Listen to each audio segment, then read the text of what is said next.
Hello and welcome to scrapbookstation.com. This is my second candle thing going on. So I stamped all the glass and that's all gonna look really good.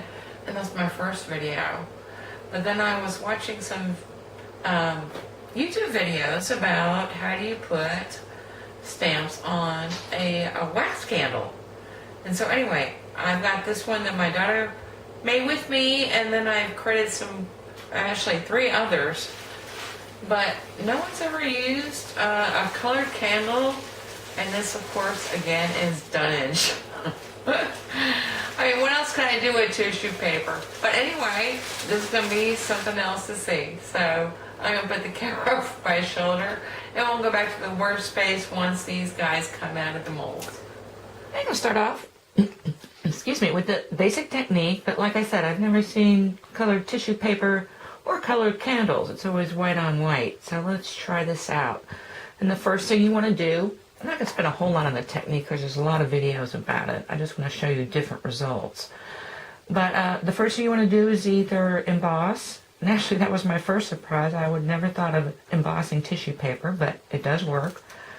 And then you've got little images that you're going to stick on here. Now I'm going to trim very close. When you're working white on white, I don't think it matters as much, but since I expect that this tissue paper is going to show up on my candle, I want to trim really close around the image. So I've got a couple embossed hearts, several stamped hearts, and then I've got some words also just to see how that would turn out. But for the few of you like myself that have never seen this done, it's just a matter of laying this on there, and I've seen it adhered with glue stick. But then you take a piece of wax paper and hold it really tight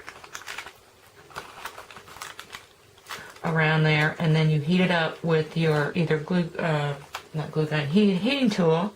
I use a blow dryer, which is why I typically don't show that on air because it's very loud. So anyway, let me go do a couple of these and bring back the result. Okay, I'm coming back here with some progress.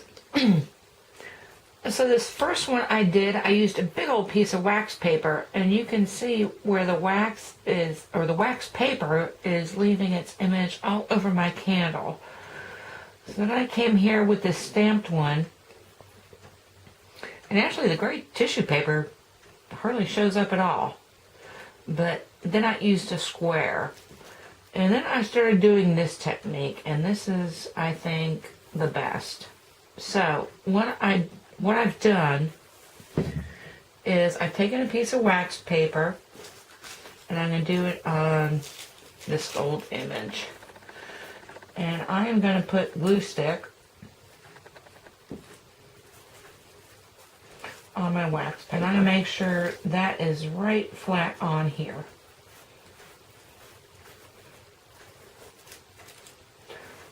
Okay, then I'm going to cut them out together. And then one more time, once I do that, I'm going to glue stick this and then position it on my candle.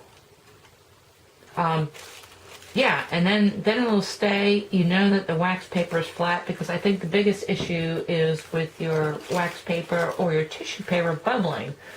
And when you use glue stick, you can prevent that from happening. Okay, how are we doing with our go-around? Well, this worked out great, and I'm going to show you how to polish this off in a second.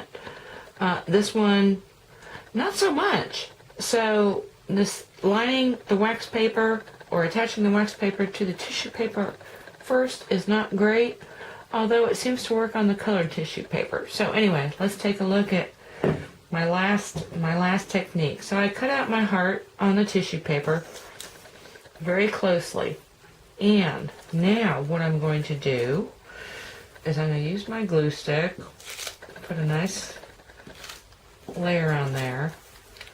And actually I'm surprised someone didn't come up with this. You used a lot less tissue paper, and like I said, the wax from your wax paper just shows up right where it needs to. And now I'm going to go ahead and put that over here. And then when I trim this out, I am going to give myself another 1/16 to 1/8 of an inch edge over that, because I think your wax paper needs to actually come and overlap your tissue paper, and I think then we'll have the perfect recipe. So we'll be able to move on from there. So I'm going to trim that out and go ahead and glue stick it back again. Get that on my candle, like about so, and then heat it up. Okay, a couple housekeeping things. Actually, I told you to peel that wax paper off when it was hot. Actually, it's much easier to peel off after it cools off a little bit.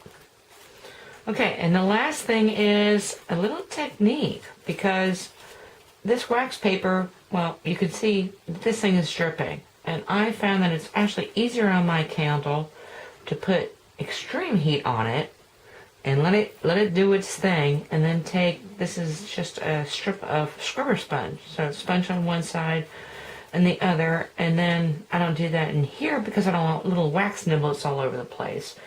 But same on your embossing, because the embossing gets covered with that wax paper, and you can see here where I've scrubbed it off a little bit, and like I said, just the scrubber side of the sponge will do that. But anyway, I'm off to do the rest of these candles, but I think this is definitely the technique to use. Like I said, I'm going to scrub it and take a photograph, and then we'll take a look at some of the other samples.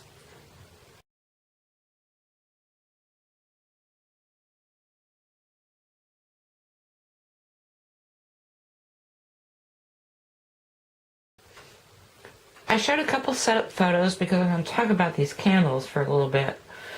Anyway, don't overheat, and you peel it off, and if you've got bubbles or something, you can just heat again and just keep heating. Especially these square candles are much easier to work with than the first one that I dealt with that had a lot of angles.